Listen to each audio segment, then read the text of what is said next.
Yo, what's up? Welcome to Kind of Funny Games Daily for Wednesday, August 4th, 2021. I'm one of your hosts, Blessing Adeoye Jr. Joining me is the return of Imran, the Don Khan. Blemron Wednesdays are back, Blessing. They're back, baby. Imran, how have you been? I've missed you so much. I've missed you guys too. I've been good. Which, Blemron? Blemron? Yeah, dude, that's what I don't know if you paid attention. That's what the audience calls us. Yeah. There's not really any better way to put our names together. Kevin, what's the best you got? No, that's boring. No. Oh, they can't hear Kevin. Kevin right now is hating on the Blemron name, but I'm telling him right now, I don't think there's any better way to put our names together. Yeah. Plus, like, the problem is mine and Tim's names is perfect. So we have Timron for that. Mm-hmm. I forget what Greg and I were. I think it was just Greg Ron. Yeah. So Blemron makes sense. Blemron at the very least is as good as Gregron. Yeah, it could be Blessron, I guess, but like I don't know. Blessron works too. Blessron, yeah. I like Blemron because it's so bad, honestly, because it just sounds terrible. Did you ever host with Jerry Petty? No, I don't think. I've been on a show or two with him, but I don't think we've ever hosted together. I'm trying to think of other people you would have hosted with that would have given you combination names. You did Gary Whitta though, right? A few times. I've done a couple of Gary Whitta ones. I've done some Andrea Renee ones. I can't. Never hosted with Janet. With Ron. Yeah, would make sense for you and Gary. I think. Yeah, I mean, those were always Wednesdays when I hosted with Gary Whitta. So I think those were like. Gary gets his own name. Like he doesn't portmanteau with anybody. It is always just Whitta Wednesdays. Mm-hmm. Imran, how has the Fanbyte life been? It's been good. It's like I'm really kind of funny is the sort of thing where you get paid to just kind of do whatever you want. I get that here of like I just want to write. For example, as an example, is I paid too much for Ys 8. Because I paid $60 for it, and then a couple of minutes later, it went on sale for $20. So I'm like, I'm just gonna make some content out of this. So that's what I get to do, and then I get to bill it to the company. That's awesome. Well, yeah. I got a lot of questions about Fanbyte because I follow Fanbyte on Twitter. I follow the articles. I read up. All right, you got a job already, so calm down. You know but like, it looks like Fanbyte seems like they got budget to throw around, and I'm trying to get into that. All right, because they're brand new. Well, not brand new, but like they're up and coming. They seem to be growing by the day. And when I see Fanbyte articles come through, the energy that Fanbyte has, I really dig because it very much doesn't feel like we're here to get clicks. It doesn't feel like like we're putting out guides and all the traditional stuff. It is very much here are our op-eds. Here are what our editors have to say. Like you're very opinionated, driven pieces, which I very much appreciate. But like, is that like the vision of Fanbyte? Like, what is the central focus when it comes to Fanbyte? I thought of it as like it's like a good Twitter timeline made into a website. Of like, here's some actual like really good reporting. Here's some really good op-eds, and here's just like, what if we made drill into an article? And like that's kind of how I operate. So, because like sometimes I'll be like, yeah, I'm gonna spend a month reporting on this one thing, and other times I will go, I'm gonna spend 5 minutes writing about how annoying Xenoblade 2 not auto saving is, and like if those are equal in my mind as stuff I want to do. Mm-hmm. God, that's lovely.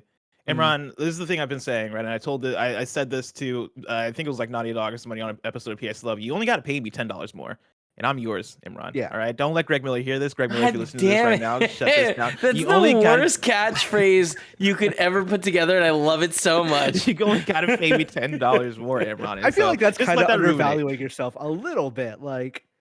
You should at least strive for like 20. Like get a good lunch out of it. I don't think you understand the place I'm at in life. I'm in a place where $20 can change everything. All right, $20 can change my life dynamically. And so just think about it. All right, let that ruminate in your head. And as you're doing that, Imran, let's talk about today's stories, which include Ghost of Tsushima Legends going standalone, opening night live being 2 hours, and Sony wanting to sell a bunch more PS5s because this is Kind of Funny Games Daily. Each and every weekday at 10 a.m. live right here on twitch.tv/kindoffunnygames. We run you through the nerdy news you need to know about. If you're watching live, you can correct us when we get stuff wrong by going to kindoffunny.com/you're wrong. If you don't want to watch live, you can watch later on youtube.com/kindoffunnygames, roosterteeth.com, or you can can listen later on podcast services around the globe by searching for Kinda Funny Games Daily. To be a part of the show, to patreon.com/kindafunnygames, where bronze members or above get to write in, and silver members or above get the show ad-free with the exclusive daily post show.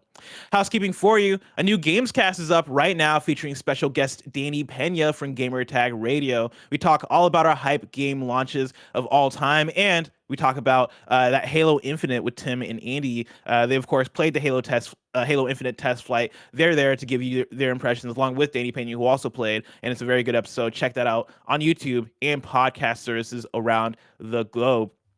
Also up, I believe we talked about this the last couple of episodes, but to bring it back up again, we do have our Patreon Platinum tier up and live. It is the beautiful image of Nick and Porty, inspired by Rick and Morty. Nick is Rick, obviously, and Porty is Morty, and it is maybe my favorite Platinum tier art. And so if you want access to that, of course, you can go over to patreon.com/kindafunnygames.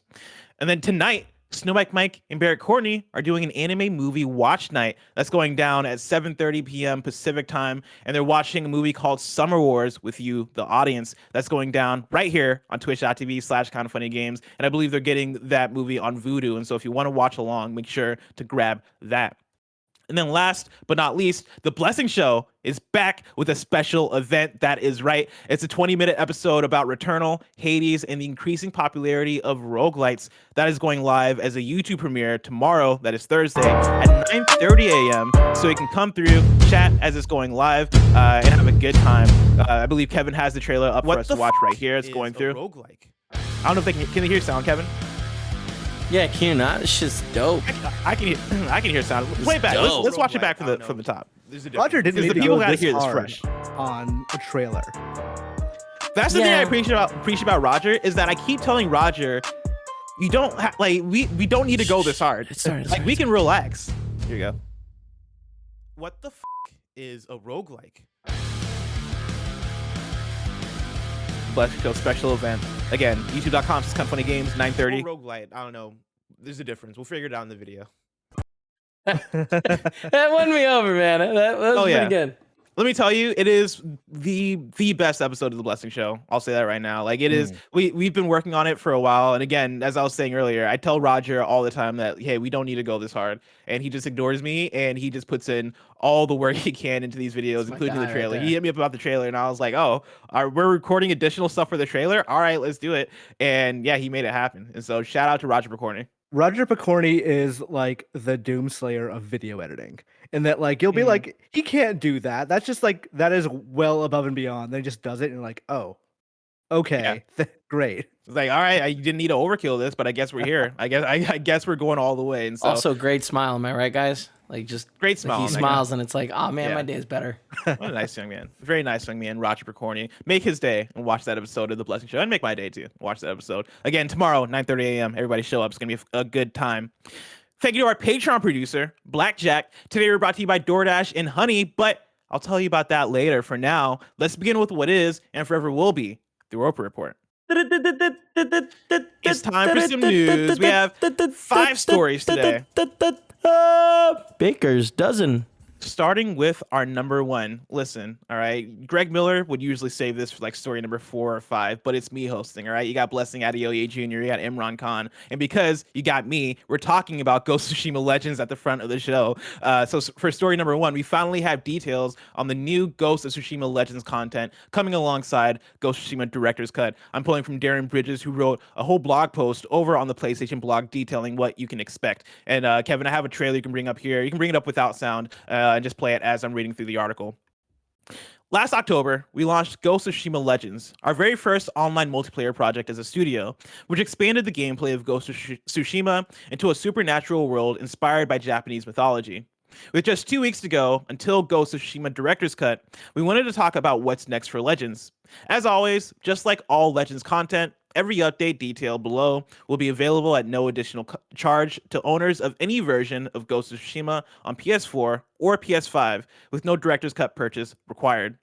Players on PS4 and PS5 will also be able to play together seamlessly, and progression in Legends carries over regardless of which console you're playing on. First, today, we're excited to reveal Rivals, an all-new mode coming to Ghost of Tsushima Legends on September 3rd, including new trophies and cosmetics. In Rivals, 2 teams of 2 will compete to defeat waves of enemies. With each defeated foe, you'll collect Magatama that you can use to harm the other team. For example, you can spend Magatama on shades to block your opponent's purchases, curses, health drain, exploding bodies, etc., watch a fire, and more. Once you've spent enough Magatama, you'll unlock final stand waves. Complete those before the opposing team to win. Second, at the same time Rivals launches, we'll be releasing the Gear Mastery System.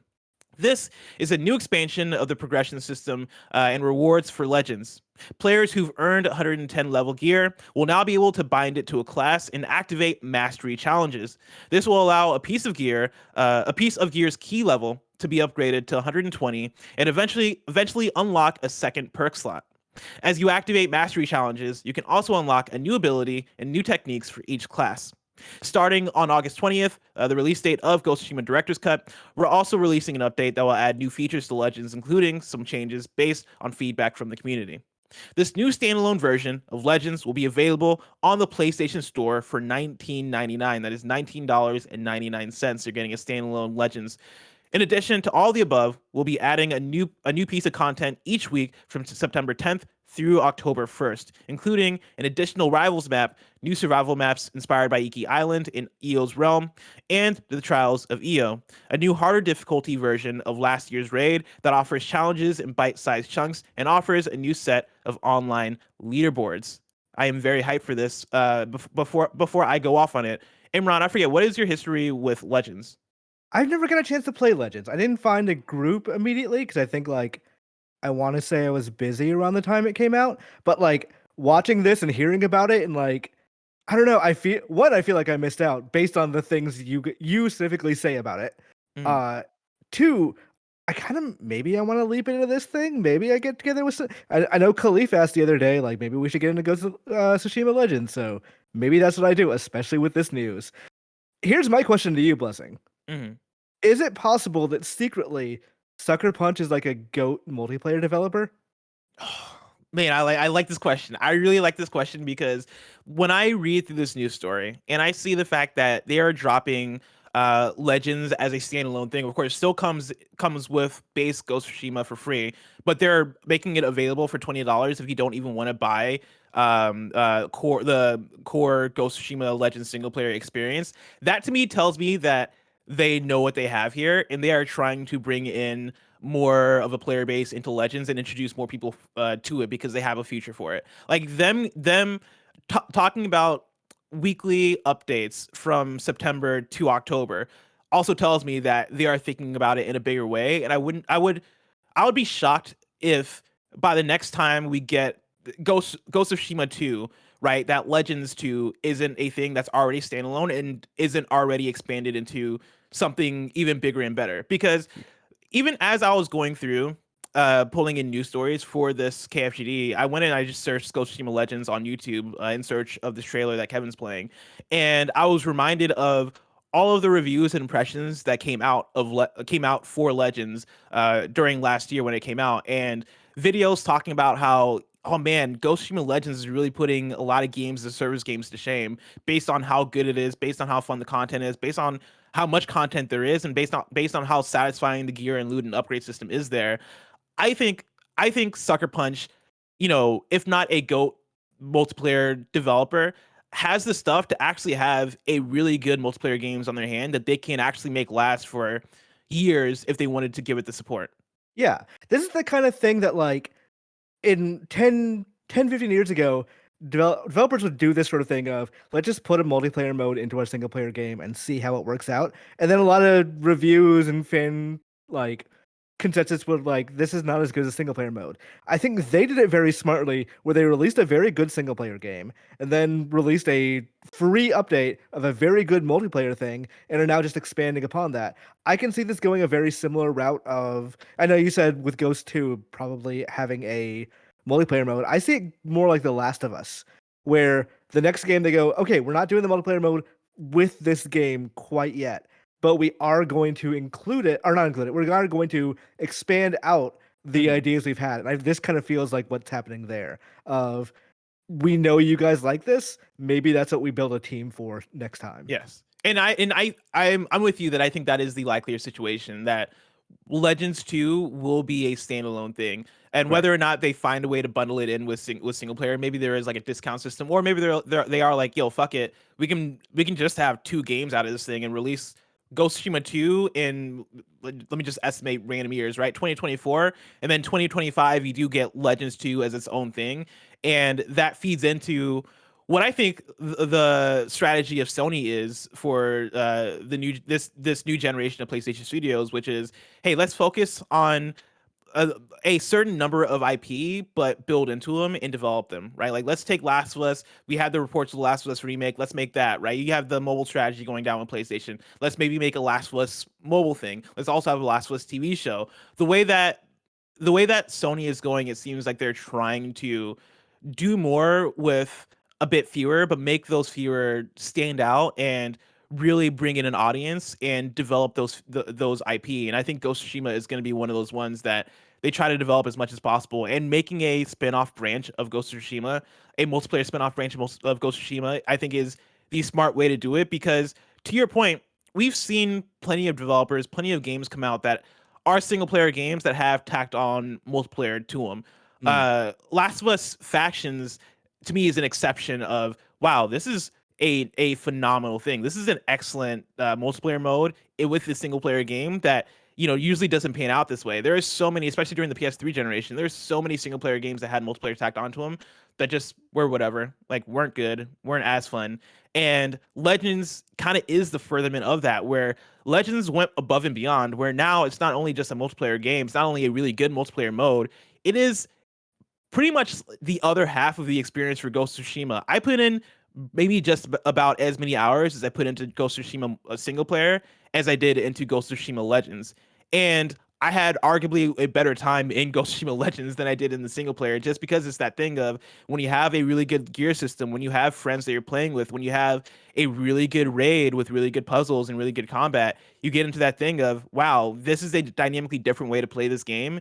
And it is a different kind of fun that I'm having here compared to just exploring in an open world, or not even just exploring, but exploring in an open world and Yeah. going about a game that way. Yeah, and like every show Joe mentioned, Assassin's Creed had a multiplayer mode back in the day, and they sadly got rid of that, which is great or terrible because that mode was great. So I would like them to expand on this idea a little bit and see where they take it. Honestly, like, this is probably not going to happen, but now that they've shown they have multiplayer chops, what if they did like a multiplayer thing for Infamous, like a standalone multiplayer Ooh. thing?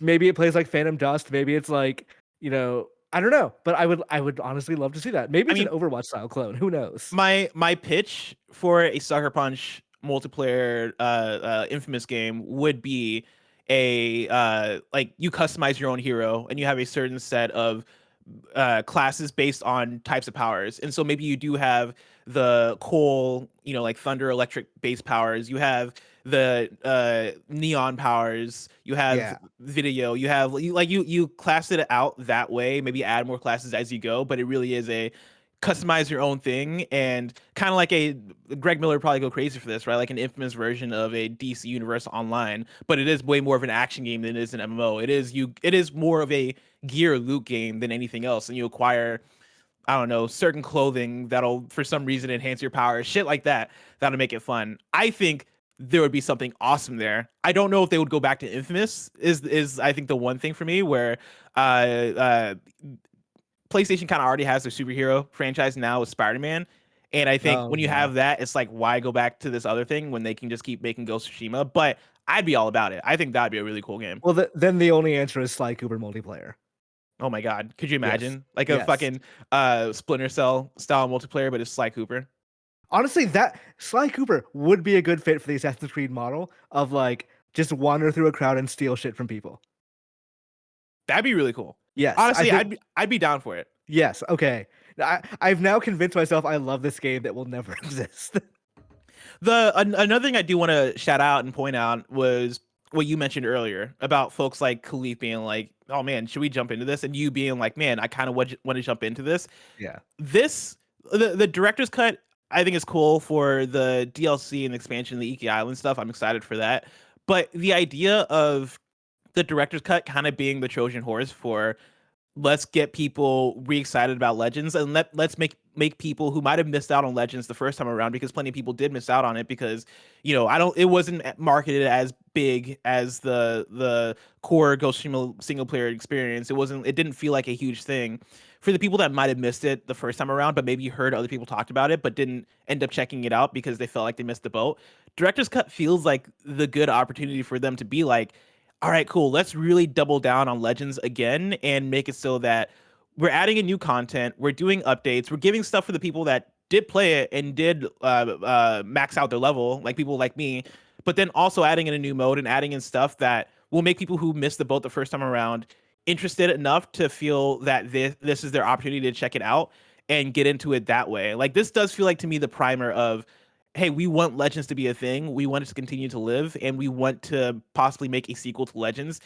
Let's make this the final push and get as many people into this thing as possible, so that by the time we get to releasing Legends 2, we have a player base there that is already sold on it. Yeah, honestly, like I've originally thought when I saw the Ghost of Tsushima Legends stuff that like this is maybe a little overpriced. I don't understand why they're charging like $10 for an upgrade, but like, honestly, if you compare it to, say, Nintendo, like in the way their Switch upgrades work, like this is not bad. This is actually like a pretty compelling package now. And like, if you're someone who's going to do like you're going to do the co-op and the single player, then this is by far like one of the best deals of the year. Maybe a little talk or saying too much, but if you've never played Ghost of Tsushima, yeah, you get into this thing. Like, because it's a definitive edition where you're getting more DLC, right? You're getting expansion that might end up being 10 hours long, judging by how much seems to be in there, and their plot synopsis and all that. It seems like it's pretty substantial content. You're getting Legends content. If you're a person that loves to jump into that, like, you're getting that as well, and you're getting like the next gen enhancements. And I know there's an argument back and forth of like, well, that should be free, right? Like, that's on the Xbox side. They have smart delivery, and that takes care of all that.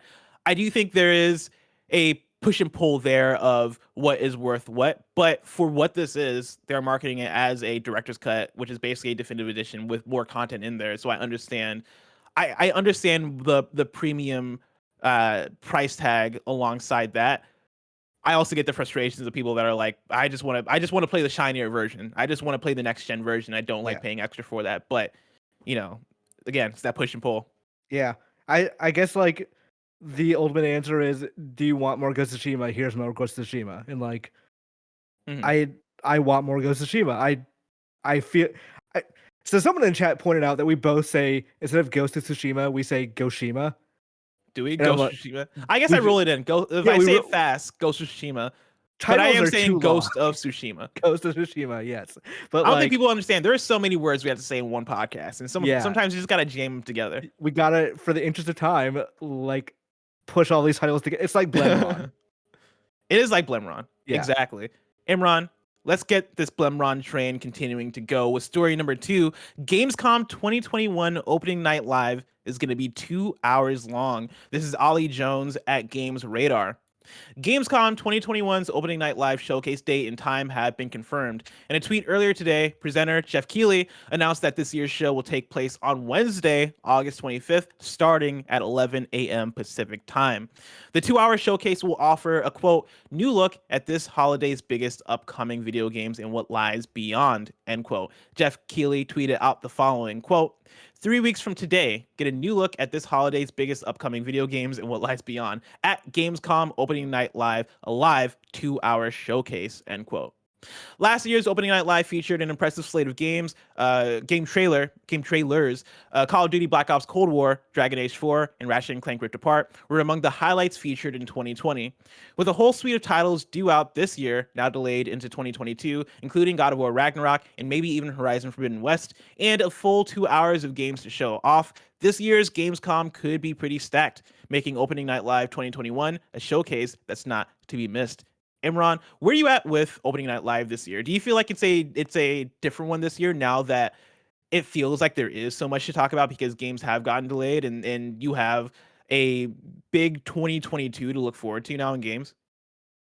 So like last year we streamed it, and I remember being like, there's not a whole lot to this show.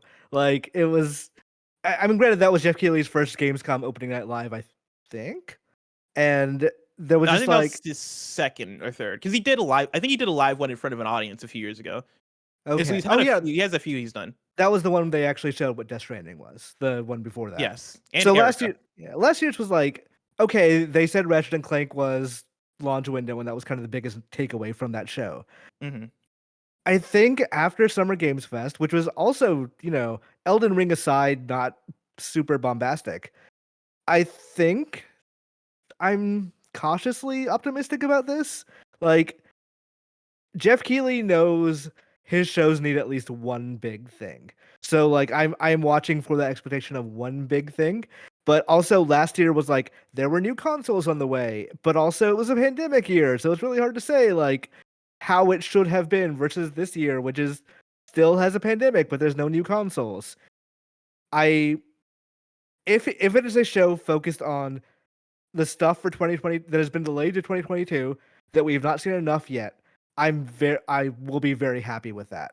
If it's a show that's like, Here are all these updates. here's a bunch of updates of stuff we already know is coming the rest of the year. Like, Mhm. if I see Deathloop at that show, I'm gonna be bored of it. I'm really excited for Deathloop. I've seen way too much Deathloop at this point. I'm with you. Deathloop is my most anticipated game this fall, probably, and I've seen maybe 4 times too much Deathloop. Like 4 trailers ago, I was good. Yeah, I was Yeah. sold by from the first trailer, and of course, I know you gotta give me multiple. I understand that, and I'm down to see a bunch of trailers. But we're 8 trailers in now, and I'm like, I'm good.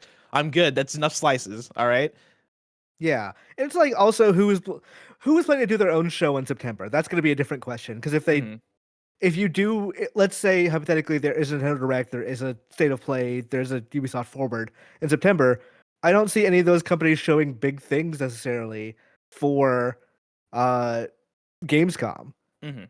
I also expect like based on what Jeff Keighley has been tweeting, I'd expect some Activision Blizzard presence at his show, which Mm. maybe that's not going to be reading the room quite well.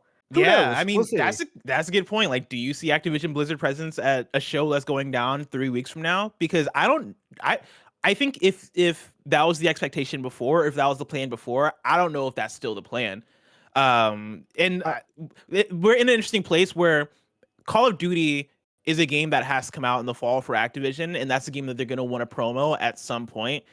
But how they go about promoting it is going to be really interesting because over the last couple of weeks we've seen pretty much all their social media stop. We've seen them stop promoting new stuff. We've seen them kind of halt everything based on all the allegations and all the reports and the lawsuits and everything going down with Activision Blizzard. It is a shitstorm over there right now. And yeah. so I don't know. 3 weeks from now doesn't feel like long enough to let things kind of chill down. Like it feels like, and especially for Jeff Keighley, and you're doing Gamescom opening night live for him. I can see Jeff being like, Call of Duty is big. Call of Duty is a big get for us, but not right now. Like you guys are gonna bring more harm than good if I'm gonna show you guys off at our conference. I mean, Diablo is like, honestly, I bet he would love to show Diablo there. But do you show Diablo now in a situation where people are going to be like, I can't believe he took Activision Blizzard money? Yep. Or Yep. he or Gamescom or whoever. Who knows what's actually like, it's hard to guess. I am hopeful for the best. I am hopeful that it's going to be a very good show. There's a lot of possible pratfalls between now and the end of Gamescom. Mm-hmm. Imran, I want to bring in a question from ComradeBleu, who writes into patreon.com/kindafunnygames, just like you can, and says, "Hey, Blessed Imran, with Jeff announcing that Gamescom is going to be 2 full hours, do you expect to see any Game Awards level big banger announcements? If so, what would you like to see? Do you also think that this is where Sony will formally address the Horizon delay, or will we have to wait for another state of play? Thanks for the great content." There's a few things that I bring in going into this. The fact that you kind of mentioned it before, right? Like, what do people have going on in September and beyond in terms of their own events? PlayStation being the big one. Are we going to see a PlayStation State of Play this fall where they do announce either a New Horizon date or I say New Horizon, it makes it sound like Animal Crossing, but you know what I mean? Horizon Forbidden West date and other stuff, or does Sony see this as the opportunity to be like, cool, we can just announce shit at opening night live, and then maybe Game Awards we can announce a God of War thing as opposed to doing our own thing. I could see it leaning either way, but a Horizon delay is an interesting thing to try and communicate, because I think for PlayStation, knowing PlayStation, that might just be a PlayStation blog. That might just be a thing that is buried in a Herman Hulst Q&A, or a thing that is just a, hey, like this game is delayed in early 2022 and not really acknowledged. Like they don't put eyes on it. I think it's either that or I don't know. Like I don't know how else you do it as PlayStation. It's gonna be an interview with like the director of Horizon, and it's gonna be like, "Hey, we're working on this, this, and this. As such, this game is gonna take a little bit longer to come out than we assumed. Also, global pandemic. Also, blah blah blah blah blah." Yes. And like, I think that's probably the way to do it, because like, there's no good way to deliver bad news, but you couch it between as much good news as possible.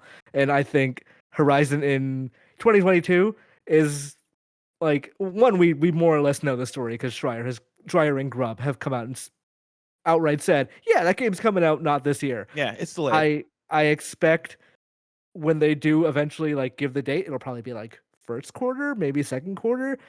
It won't sting. So like, I saw someone mention, it actually might have been on the Kind of Funny subreddit, but like, if a game gets delayed from May to September, we're not like, oh man, that's so long. Like, we're like, okay, yeah, fine. That's one season away. But if a game gets delayed from November to February, we all lose our minds. I think if Horizon has a Q1 date, everyone's gonna be like, oh yeah, that's totally fine. I don't expect it will be at Gamescom. Like you said, probably just a PS Blog thing. Yeah. In my head, I want it to be against Breath of the Wild 2, because I think that comparison is funny.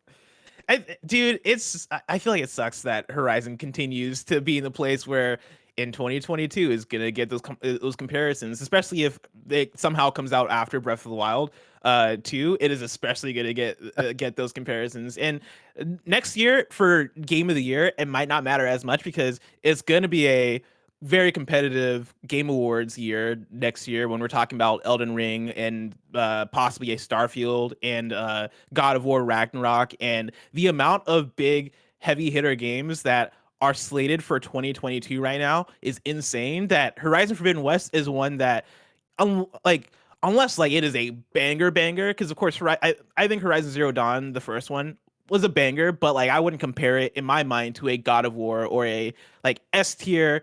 Oh, Red Dead Redemption 2 is automatically in those talks kind of thing.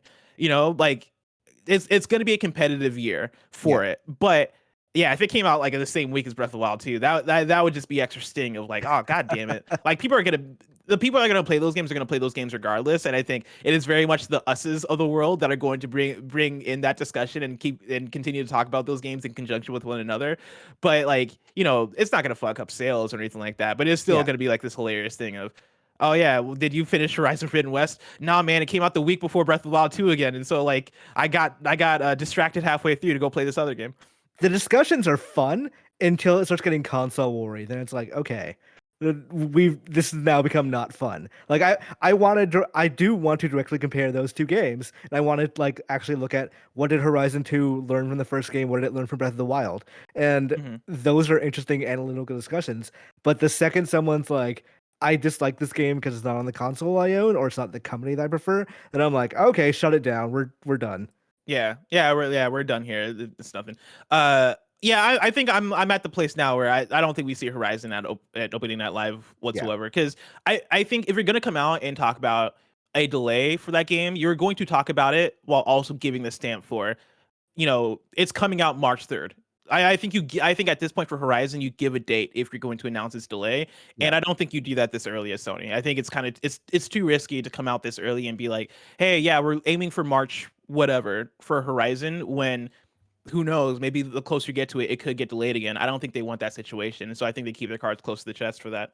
Yeah, I think if I had to guess, I would say probably does not fall in this financial year, so maybe April, but we'll see. Like our April through whatever the rest of the year. But like they, again, to bring it back to last year's Gamescom, they said Ratchet and Clank is launch window. To them, launch window meant June. So like, who really knows? The pandemic affects a lot of things. And even if it didn't, game development is a weird, messy thing that with constantly floating targets and schedules. So I hope for March because I want to play the game, but who knows? Imran, let's keep talking about Sony. With story number 3, Sony wants to sell 22 million PS5s by March. This is from Andy Robinson at Video Games Chronicle. Sony claims it secured enough components to put 12 million more PS5 consoles into the market during its current fiscal year, which ends March 31st, 2022. Speaking during a web call on Thursday, transcribed by VGC, CFO Hiroki Totoki claimed that Sony has secured enough semiconductors, which have been in short supply during the pandemic, to achieve its fiscal year target of selling 14.8 million PS5s. Quote, "The shortage of semiconductors has impacts in various areas, and through various measures, we have been taking some action," he said. For PS5, the target has been set for the number of units to be sold this year, and we have secured the number of chips that is necessary to achieve that. Regarding the supply of semiconductors, we are not concerned, end quote. In Sony's previous earnings call in April, Totoki had said that Sony did not expect to completely resolve supply issues that have seen PS5 widely sold out since launch. The exec said at the time that Sony was considering various solutions to help it cope with the global shortage of hardware components, including potentially altering hardware designs or sourcing secondary suppliers. The console remains hard to find 9 months after its launch last November, with each new batch of systems selling out almost instantly. While it is unlikely that Sony's news will change this in the short term, the hope is that by securing these semiconductors, it will eventually be able to produce enough supply to meet demand. 7.8 million of those PS5 sales were recorded during Sony's previous fiscal year, meaning it has around 12 million of its current FY target left to go. Imran, do you believe that we can sell 12 more million PS5s by March? There should be, like, even if you didn't release another piece of software for that thing, I think momentum is going to carry it. Just the fact that people can't play or can't own one right now, I think is enough to drive them wanting one. What's interesting to me in all these Sony things is that like the fact we don't hear about anybody owning those things, but they're breaking records left and right. Like these things are selling quite fast. And like supply 22 million by the end of the second year is like that's as much as that's more than the GameCube sold over 5 years. Like it's not a small number. So what that says to me is either they're not like they're very optimistic about this number, or all of these are being bought by bots and they don't have a good sense of how many people actually own a PS5 right now, which or they do have a very good sense and we don't have a good sense, I should say. So, but like, yeah, Godspeed. I think they'll hit it. I think it should not be a problem. If they start getting that software out there, great. If they don't, I don't think it's going to be that big a deal. I think Deathloop probably not going to drive consoles, but like, I don't know. Like Ratchet and Clank sold pretty well, or seemingly sold pretty well. Returnal did not do that great, just by judging by the numbers they gave out a couple of weeks ago, and they didn't give out Demon Souls numbers at all. So the games I would have thought were like console drivers have not really been console drivers. The console is just kind of driving itself right now. Well, when you mentioned the amount of PlayStations that are out in the wild and, you know, scalpers and bots versus actual consumers, I look at the 1 million figure for Ratchet and Clank, and I mean, I think that is kind of proof in the pudding that, yeah, like people are getting their hands on this thing. Like there's enough PS5s out there to where the 10th of an audience showed up for this one game, right? That has the console. Yeah. And so it's an interesting thing because I'm right there with you in terms of the demand versus the numbers, where you look at 10 million and that is a really incredible number, especially when you compare it to PS4. Like that is slightly faster than how the PS4 sold. But you look around and everybody still seems to not be able to get their hands on one. And we talked about this a bit on PS I Love You this week that everybody should go listen to. And it's that thing of demand for video games has just been so high over the last year because of the pandemic that, you know, I wouldn't be surprised that compounded everything to where it's not even the fact that there aren't PS5s out in the wild. It's the fact that just so many more people out there want PS5s. We talk about the console sellers, right? And, you know, we mentioned Deathloop doesn't seem to be a game that would be as much of a console seller, but we do have Ratchet and Clank out there right now. We did have Miles Morales come out at launch, which you could get on PS4, but that is still going to sell PS5 somewhat. You have games like Returnal with Deathloop and third-party stuff that is going to sell these platforms. And with that, like it seems like demand is kind of off the chain right now, to the point where I look at the figure they put out for 22 million by March next year, and yeah, like if they're able to produce that much, then they should have no problem selling that much, because these things are selling as they're being produced. Like, and that's it's that thing where the only thing holding back the PS5 sales right now are Sony, and how much, like, the efficiency that they're able to do this with, and how many semiconductors they're actually able to get their hands on, it seems like. Yeah, I think they will have no problem hitting this number. I'm just like, this is not meant to sound as negative as it does, but like, I kind of wonder when the tide will turn a little bit on like, okay, now where's the software? And presumably the software will come. It just, is that going to like, will they hit that inflection point this year, or will they hit it next year or whatever? Do you feel like they're there now? I don't think they're there now. I mean, in terms of that being an issue, like, do you think there are folks that are hungering for more software right now with the platform, or do you think they run the risk of that in upcoming years? I think they're doing very well with software because everyone is buying the stuff they are releasing. I think looking at the rest of the year, we just talked about how Ghost of Tsushima is like a really good game to pick up on PS5, but like it's a PS4, it's a port with more stuff. Like it's not gonna really, it's not the new console experience I was really thinking about. And most of what I play on my PS5 has been old games, or PS4 games at this point. I think by the time the big hitters come, and by big hitters I am talking about Horizon and God of War and stuff like that, then it will be a non-issue, and nobody will ever remember the fact that there was somewhat of a software drought and there was a pandemic again, and that does change things. But I think they are good cruising a momentum for I would say at least through 2022. Yeah, I definitely hear you. Like, I think there right now, in terms of what you're saying, there is a lack of a God of War, like a Horizon Zero Dawn. Like, I think the closest we've gotten so far have been both something like Demon Souls for the super hardcore crowd, and then Ratchet and Clank for the mainstream, in terms of something that feels like I'm gonna show up and buy a console for this kind of game.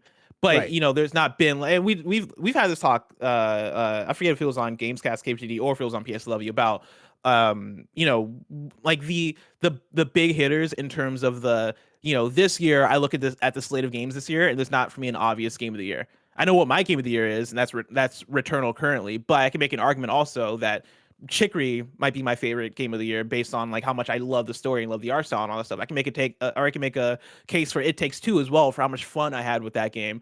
I can make a case for like 5 different games right now in terms of what could be my game of the year, and I can look at plenty of other games in terms of what they bring to the table and make the case that no, these other games can be game of the year. But there's not a God of War, there's not a Red Dead Redemption 2, there's not a Last of Us Part 2, there's not a Final Fantasy 7 remake, and there's not for PlayStation, right? There's not that exclusive that totally dominates the conversation and makes it a thing that everybody needs to show up for this thing, right? Like even like an Animal Crossing New Horizons, which is a little bit of a different example. That's a game that came out last year and that sold like 30 million units over that.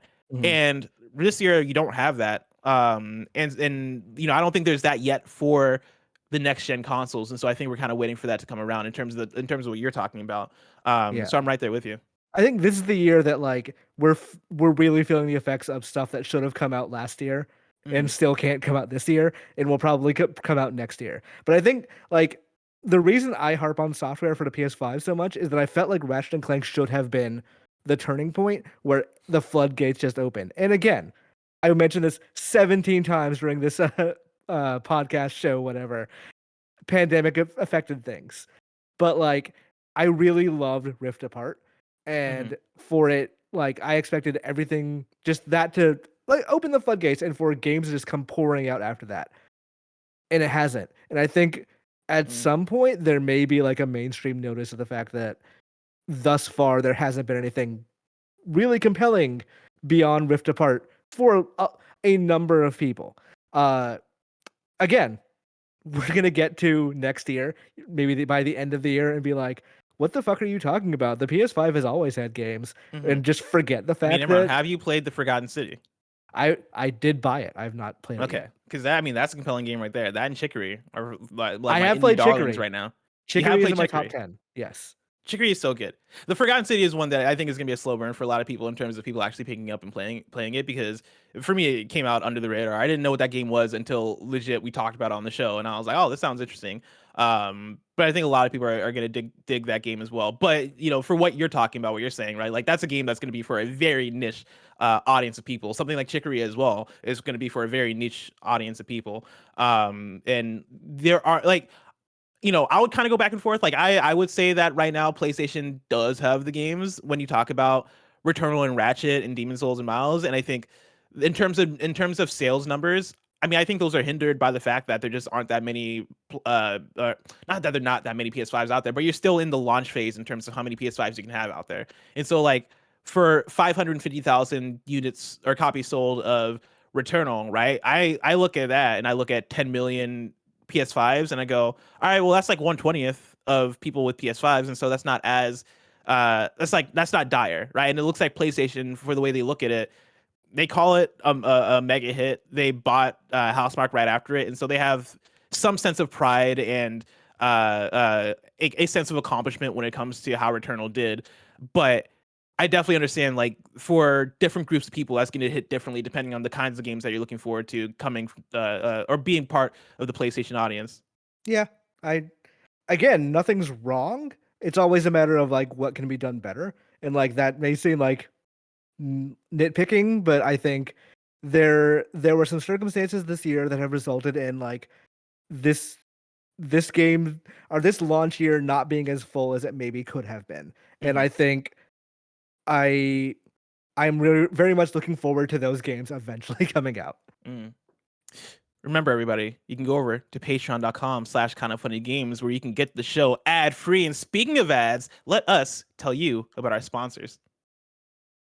This show is brought to you by DoorDash. Did you forget that one thing at the store? Well, now you can get the snacks, drinks, and household essentials that you need in 30 minutes with DoorDash. Get drinks, snacks, and other household items delivered in under an hour. Ordering is easy. Open the DoorDash app, choose what you want from where you want, and your items will be left safely outside your door with the contactless delivery drop-off setting. For a limited time, our listeners can get 25% off and 0 delivery fees on their first order of $15 or more when you download the DoorDash app and enter code GAMES2021.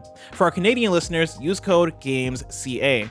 That's 25% off up to $10 in value and 0 delivery fees on your first order when you download the DoorDash app in the App Store and enter code GAMES2021 in the US and GAMESCA in Canada. Don't forget, that's code GAMES2021 or GAMESCA for 25% off your first order with DoorDash. Subject to change, terms apply. We're also brought to you by Honey. We all shop online, and we've all seen that promo code Fiotanis at checkout. But thanks to Honey, manually searching for coupon codes is a thing of the past. Honey is the free shopping tool that scours the internet for promo codes and applies the best one it finds to your cart. Imagine you're shopping one of your favorite sites. When you check out, the Honey button drops down, and all you have to do is click Apply Coupons. Wait a few seconds as Honey searches for the coupons it can find for that site. If Honey finds a working coupon, you'll watch the prices drop. Kind of Funny loves Honey. Tim tells you all the time that you should click that dang Honey button. It saved us a ton of money shopping online, and it can save you money too. Honey has found its over 17 million members, over $2 billion in savings. If you don't already have Honey, you could be straight up missing out on free savings. Get Honey for free at joinhoney.com/games. That's joinhoney.com/games. And we're back with story number 4. Let's talk about a couple of Activision Blizzard updates. We're going to start with Steven Messner at PC Gamer, who writes, Blizzard's head of HR is gone as well. Blizzard president J. Allen Brack isn't the only executive departing the company today, and this is written yesterday. First reported by Bloomberg, an Activision Blizzard spokesperson confirmed to PC Gamer that Jesse Meschuk, formerly Blizzard's senior vice president of HR, is, quote, no longer with the company, end quote. Activision Blizzard did not provide a more detailed timeline for when Meschuk left. Meschuk was the head of Blizzard's Human Resources Department, which allegedly worked to cover up abuses and was deeply dysfunctional, according to a report by Axios. Following that, I'm pulling in a different report from Luke Plunkett at Kotaku, who writes about how Fran Townsend, the Activision Blizzard executive who was blocking her employees on Twitter, has deactivated her Twitter account. Over the weekend, amidst all the turmoil and toxic publicity being generated by the investigation and subsequent lawsuit from the California Department of Fair Employment and Housing over the company's abusive workplace conditions, Activision Blizzard's Fran Townsend thought it would be the perfect time to tweet, quote, "the problem with whistleblowing," end quote. In an update, Fran Townsend now appears to have nuked her Twitter account altogether. We've reached out to Activision Blizzard for further clarification. To recap, this is a woman who, in the wake of the DFEH's suit becoming public, sent an email to staff calling it meritless and was so widely criticized, it was specifically mentioned as a cause of last week's walkout. Imran, where we're at in this Activision Blizzard saga that's been going on over the last couple of weeks and the last decade and a half, or is however long Activision Blizzard has been around, right? We've seen yesterday the news of Jalen Brack stepping down from Blizzard. We're now seeing HR leave, and we're seeing the dominoes start to fall in terms of repercussions and reactions from this whole thing. Where are you at with this latest news? So, one, I think I have two minds on the departures from Blizzard. Mm-hmm. One, I think Brack is absolutely being used as a scapegoat, but that doesn't mean he didn't need to go. He fucking needed to go. He was part and parcel with all of this stuff, and if worst case scenario, or that he actually had nothing to do with it, he still oversaw a company of which it was like rife. So he absolutely needed to step down. But he's like, this is not the end of this. This is the start. There should be so many more departures, not just in Blizzard, but in like Activision Blizzard as well. You can't, and like Eves Gamo, I'm talking to you. Like, you can't run a company that is this rotten to the core and claim you had nothing to do with it. You had no knowledge of it or anything like that. That should cost you your employment. And like, it's good these two that Brack and the HR president Meschuk are leaving, but they're two people when there should probably be a couple of dozen heads that roll. Yeah, I'm right there with you. Like I look at so many of the shit that was coming out last week regarding the images of the whole Cosby Suite situation and seeing the people that are in that photo and seeing people from HR involved and all that stuff. Like, that was the thing that kind of made me sick to my stomach as I was looking at it, because I'm like, dude, like, even HR isn't on your side, dude. Like, what, like, there, for so many of these workers, there's not much you can do in these situations with that. And so it's for me nice to see that head of HR is stepping down as well. Right. But then also seeing, like, you know, we talk about who's responsible. Are the people at the top that, you know, for some reason had no idea this is going on, or claim to have no idea this is going on? Like, where do they stand? I remember the first in the first days of these reportings, it was me and Greg, and we were talking about the statement from Jalen Brack, because he put out a whole statement to the staff talking about how, like, we're going to do better. Like, you know, I didn't know this was happening, et cetera, et cetera, et cetera. And then later on, you have the video surface of the con where the lady went up and asked the question of, you know, what are you guys doing in terms of female representation in Call of Duty and all this stuff? And Jalen Brack literally being on the panel, and the response they gave being this disgusting response of like, oh man, you know, we're not going to have them look like they're from this magazine. What about, what other magazine do you want them to be? And having it be this like disgraceful thing of, wow, this is how you guys think of women, and this is how you guys want to treat women, and this is how you guys want to respond to women who bring forward issues that they may have with representation in your games. Like, that is a disgusting thing. And, you know, you don't get to turn around and go, I didn't know this is the culture here, when you are the one that helped foster that culture. And so, yeah, I'm with you that this needs to be the start. This can't be the end all. We need to keep going with this.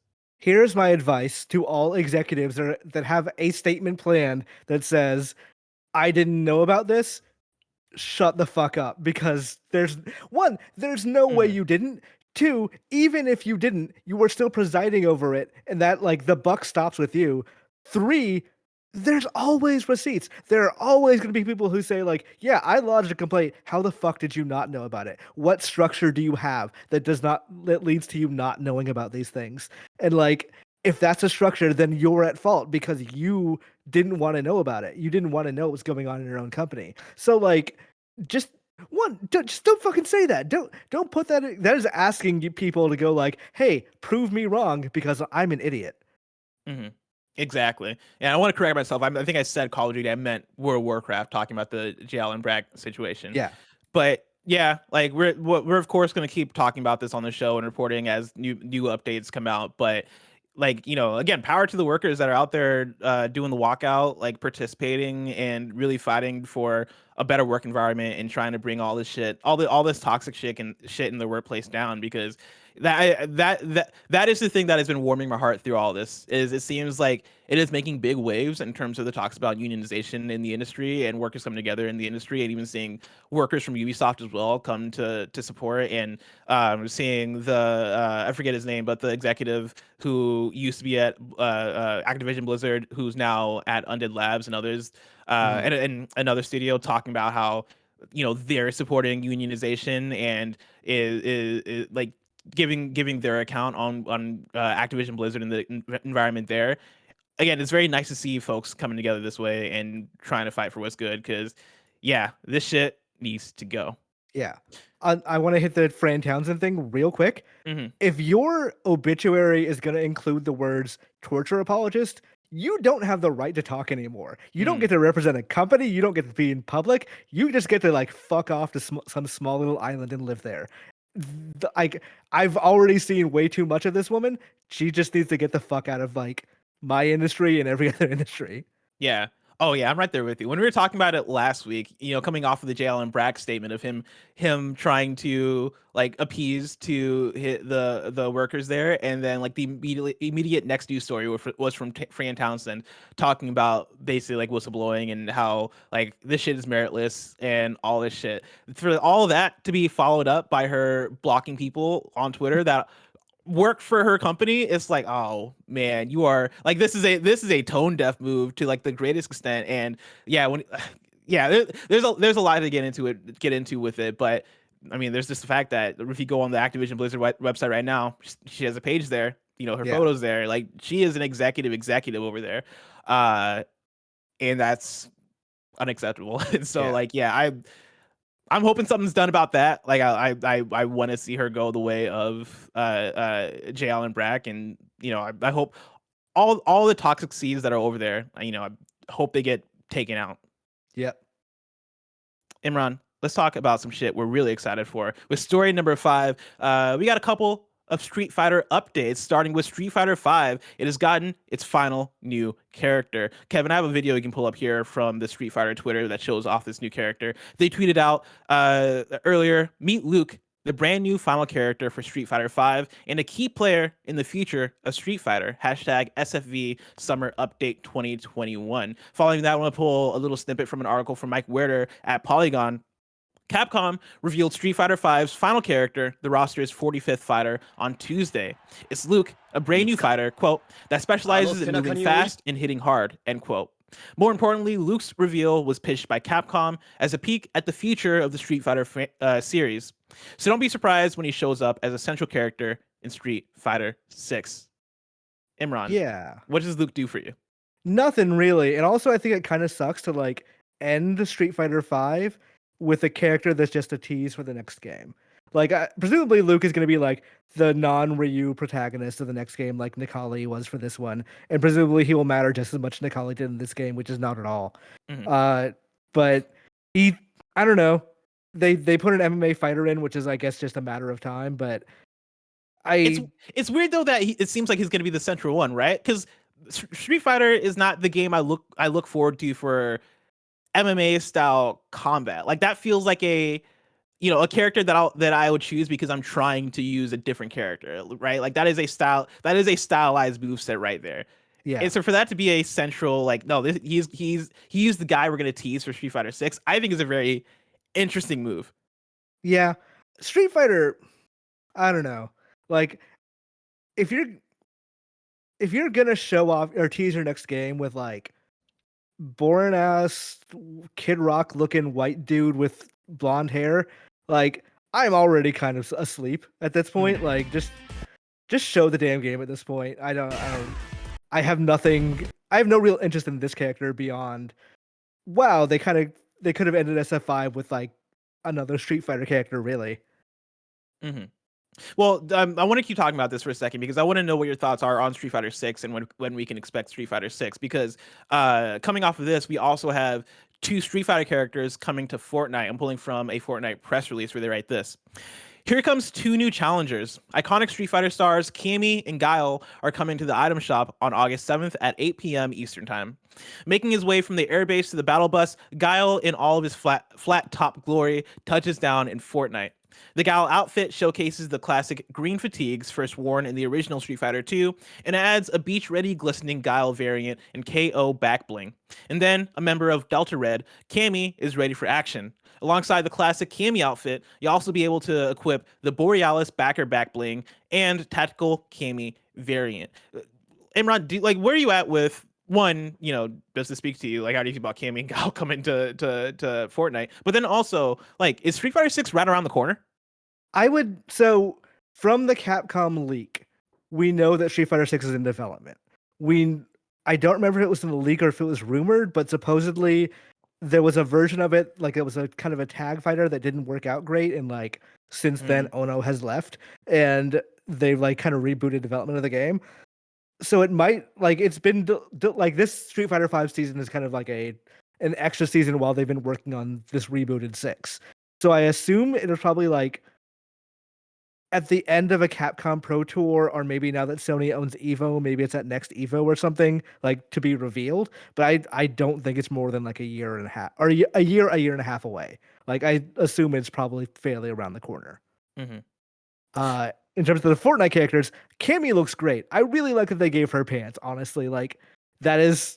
It fits her character, and it fits fits a good design. It's a little surprising considering how horny Chun-Li was, but cool. Guile looks... I'm not going to talk shit about Halloween, but it looks like a Halloween-ass costume. It looks like a guy that you knew from college deciding he wants to go as Guile to the party and got it together in the last 2 days. Damn. Just straight up roast. Look at it looks like the hair is just pasted on. Hold on, Kevin, can you bring it up again? I got to see it one more time.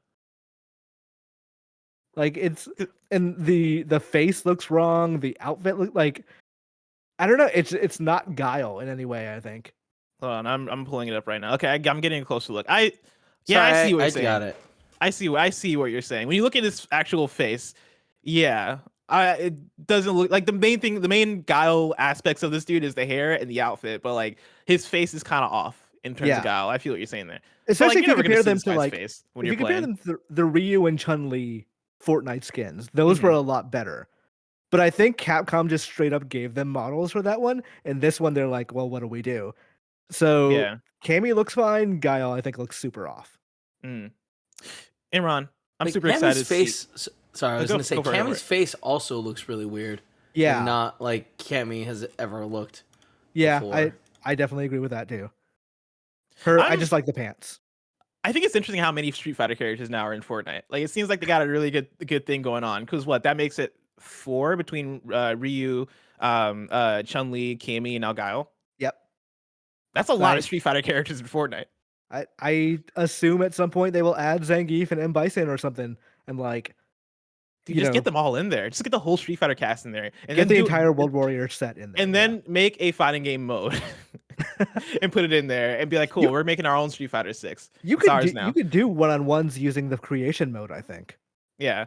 But I want fighting game mechanics, because in there, if you want to make a fighting game mode using the creation mode, you're basically just gonna have axes, and you're gonna be axe chopping each other. I want fists flying. I want mechanics. I want to do quarter circles. I mean, you could also just play Street Fighter at that point. Yeah, who wants to do that? Who wants to do that? Imran, I'm very excited to see what Street Fighter 6 is and when it eventually is revealed and comes out and is a PlayStation exclusive, yada yada yada. But all that is just so far away. If I want to know what's coming out to mom and pop shops today, where would I look? The official list of upcoming software across each and every platform, as listed by the Kind of Funny Games Daily Show host each and every weekday.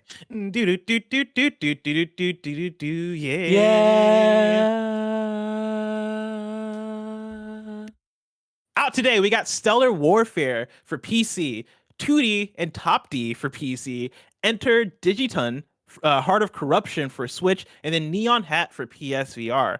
New dates for you. Zool Redimensioned, the revival of an Amiga classic, is coming to Steam on August 18th. I laughed when that PR came into my inbox. I was like, am I misreading? Like, who is bringing back Zool? What is like, have you heard of Zool before? I rented Zool as a kid, and all I remember is a level that was like weird candy theme where like diagonal lines were going down and you were like stuck in like these slippery and sticky surfaces. And I was like, this game sucks. But like maybe I was a kid and maybe I was wrong, but somebody out there was like, this shit is a masterpiece and I need to bring it back in the year 2021. Somebody is bringing back Zool, I guess. Good for them. More for new dates. Soup Pot has been delayed. That'll be coming to Xbox Series X and S in Steam, for PC later in 2021. And then Beat from Jet Set Radio is playable in Super Monkey Ball Banana Mania, free and unlockable. That's coming October 5th, 2021. Get hyped for that. They said the words Jet Set Radio, which has me excited. And then Call to Arms launches in Red Dead Online on August 10th. Batten down the hatches and come to the aid of local townsfolk to fight off waves of enemies in a brand new survival-based mode. If you like Red Dead, if you like Red Dead Online, and you like survival games, boom, there you go. I saw an interesting tweet from the homie Zach Zweisen, who I like to play a lot of GTA Online with. And he mentioned that it's interesting that they're putting out a survival mode for Red Dead right before Halloween time, when there are talks and possibly rumors of, you know, what are they doing with Undead Nightmare? Is that going to come to Red Dead Online? So I thought that was an interesting thought. Yeah. That was an interesting thought. Just throwing that out there. Yeah. I could go for some new Red Dead. Or I can go for some new Red Dead Halloween content because the Undead Nightmares was pretty fun. Mm-hmm.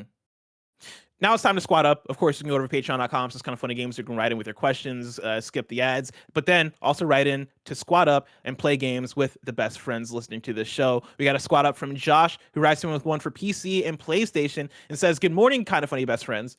I am a longtime WoW player, but with all the recent Blizzard news, I felt it would be a good time to support the industry I love by making the transition over to Final Fantasy XIV. As a lifelong Final Fantasy fanboy, I've attempted the game in the past, but have been overwhelmed with the amount of content. I'm hoping to find some amazing best friends to help navigate me through this incredible game and help me focus on the things that should matter. I work full-time and I have 2 young children, so my playtimes normally consist of weekday evenings from 7 p.m. to midnight Pacific Standard Time. Hit me up in-game or via PSN and let's make this happen. If you want to play some Final Fantasy XIV with Josh, you can add Josh either on PSN or with the Square Enix ID. It's all the same, with the username Masamune13. That is spelled MasamuneXIII. Masamune13. Remember, you can go over to kindoffunny.com/youwrong, where you write in a list of what we got wrong as we got it wrong, so we can correct it for those listening and watching later on YouTube and on podcast services. Kebabs writes in and says they had multiplayer in Sly 3, actually. I liked the biplane mode. I never played it. That sounds cool. Maybe we need to go back and play some Sly 3. Maybe it's actually a masterpiece and we never actually realized. Nano writes in and says, Imran mentions Sucker Punch making a more multiplayer-focused game with Infamous. Back in May 2021, new job listings at Sucker Punch already are looking for people to design, quote, a spectacular multiplayer game, implying a new multiplayer-focused IP. And I just imagine that's going to be more Ghosts of Tsushima Legends. And so I'm hyped for that. Yeah, I am hyped for that. Nano writes in again and says 2019 was Keeley's first opening night live. Okay. Nano also writes in again and says the former Blizz dev is now Undead Labs founder Jeff Strain. Let's see. Thank you for that. Number 1 Guile fan. That's not You're Wrong, but I'm going to keep that one in my pocket because I do want to check out that link. I think that's good for You're Wrong. Yeah, we're good for You're Wrong. Yeah. There's some added context here from a couple other folks that I appreciate. People in chat are chanting #SaveSly, and so people are very passionate about that Sly Cooper. And so I don't know, join the cause. If you're watching on YouTube below, also comment #SaveSly, I guess. There you go. This week's hosts for Kind of Funny Games Daily go like this. On Thursday, you're getting a Tim Tam Thursday. That's Timothy and Timur Hussein. Friday, you're getting Greg and Tim. If you're watching this live on Twitch right now, after this is Mike and Barrett continuing on with their playthrough of Metal Gear Solid. If you want to catch that stream later, remember to subscribe to youtube.com/kindoffunnyplays. Of course, this has been Kind of Funny Games Daily. Each and every weekday live right here on twitch.tv/kindoffunnygames. We run you through the nerdy news you need to know about. We have a Patreon post show for those that are subbed at the silver level of patreon.com/kindoffunnygames. So stick around for that. Otherwise, until next time, game daily.